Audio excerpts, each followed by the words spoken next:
Kalungin ka gel zinge và bằng y lên khom lại ni ting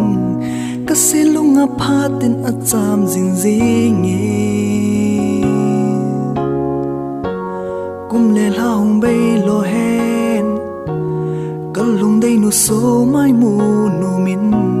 phatin hin khuka namang jing zinge mo le lang in tâm pi e hen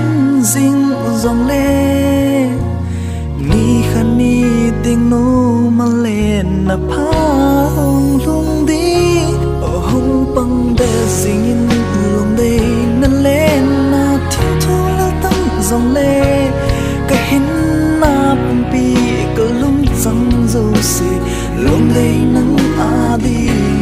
nay sông lâu dê nô ca xì lung tin muôn tin na chạm gì nghe ona kana ding nghe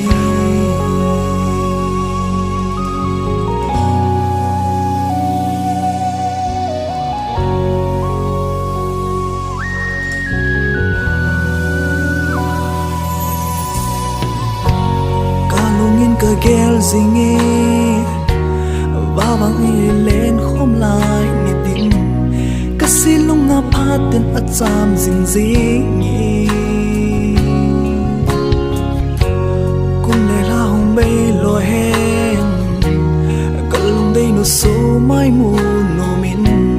phatin hin khuka namang jing zinge mo le la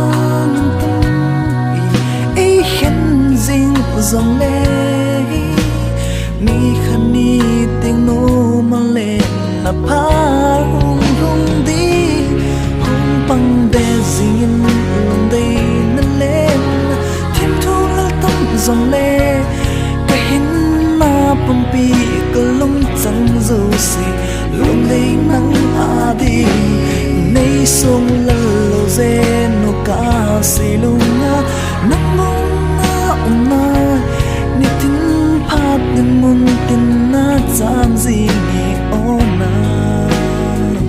kana zinge xin lại tang pa ka hin khu hi nay het thi min lung đi kalung tu kamul so ni chan hong pang de zingin lung de lên dòng lê cái hin na bum pi cái lung trăng dâu xì lung đây nắng a đi nay sông lơ lô dê nô ca xì lung nắng mong na na nghe tin pha tin muôn tin na chạm gì nghe ona